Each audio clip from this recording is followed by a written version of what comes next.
Episode 16, take 1. Why Thoreau went to the woods in the first place. Now, we're talking about Henry David Thoreau.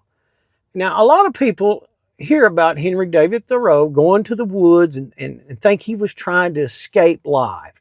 They picture a man running away from responsibility or hiding out or just flat rejecting the world.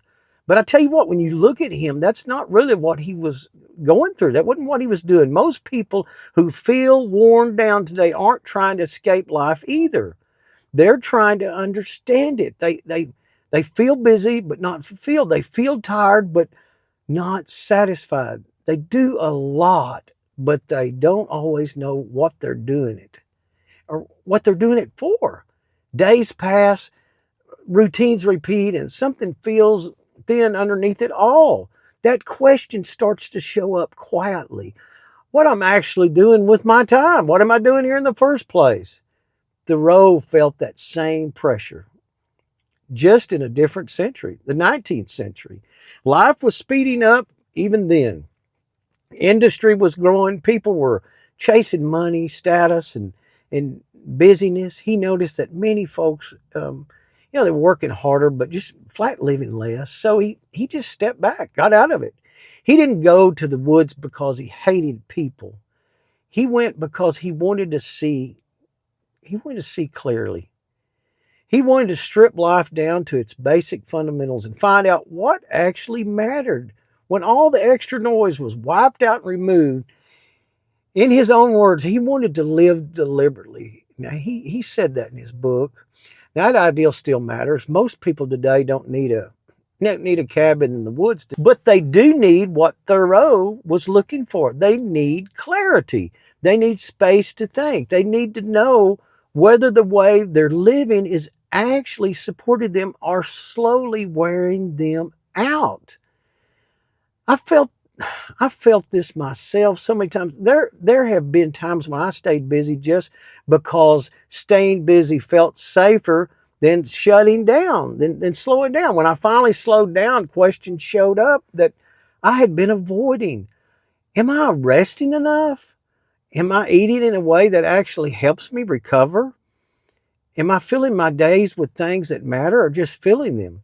Those questions don't come easily when life is loud. You don't get them from looking at commercials on TV. You don't get them from the corporate world. You don't get them from society. You have to dig deep. Thoreau, when we look back, understood that clarity doesn't arrive when everything isn't chaotic and crowded. It arrives when life is simple enough to sit back and observe. When you can see your habits clearly, when you can notice how your body responds to the way you live. That kind of observation is just missing overall today. We just rush past fatigue. We ignore poor sleep. We treat pain as an inconvenience instead of information. We assume feeling worn down is just the part of getting older. It's the way the world says it is. Thoreau didn't accept that way of thinking. Now, he believed a person should examine life closely instead of drifting through it. Older folks used to do this more naturally. They didn't have endless distractions. They spent time outdoors. They worked with the daylight. They rested when it got dark. That's simple. They noticed when the body needed something different. They didn't separate life from health. It was all one thing. Thoreau's time in the woods wasn't about isolation.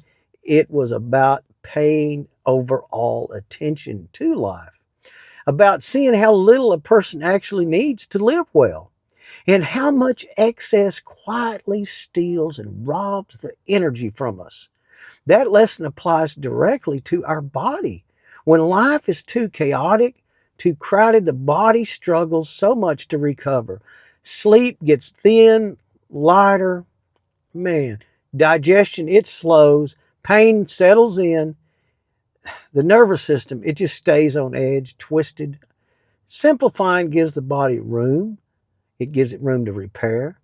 Now, that might mean just fewer meals and more space between them. It might mean paying attention to minerals instead of just calories. It might mean drinking water that actually nourishes instead of constantly flushing. It's so important not to be not to wash all the minerals out of our body. Salt is so important. A pinch of salt in water goes a long way. And it just might mean that, just not anything radical, but basic, going to bed earlier.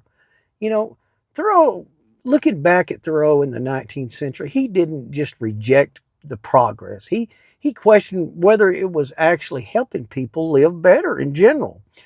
Now, that's a fair question to ask today as well when we look around the society. Just because something is modern doesn't mean it's the wise choice to follow. And just because something is old doesn't mean it's outdated.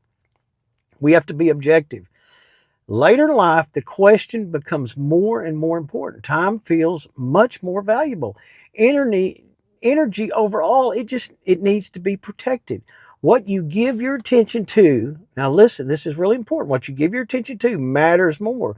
Living deliberately isn't about doing less for the sake of it. It's about doing what supports life instead of draining life. Thoreau went to the woods to learn how to live with his intentions. You don't just need to leave home to do that, but you do need to slow down enough to observe. You need moments where the noise level comes down and the truth has room to show itself, to raise up and show you what's going on. That's where clarity begins. I don't have all this stuff figured out, I promise you, but I'm still working on it. So let's keep moving forward on this journey together. And I appreciate you watching. Thank you.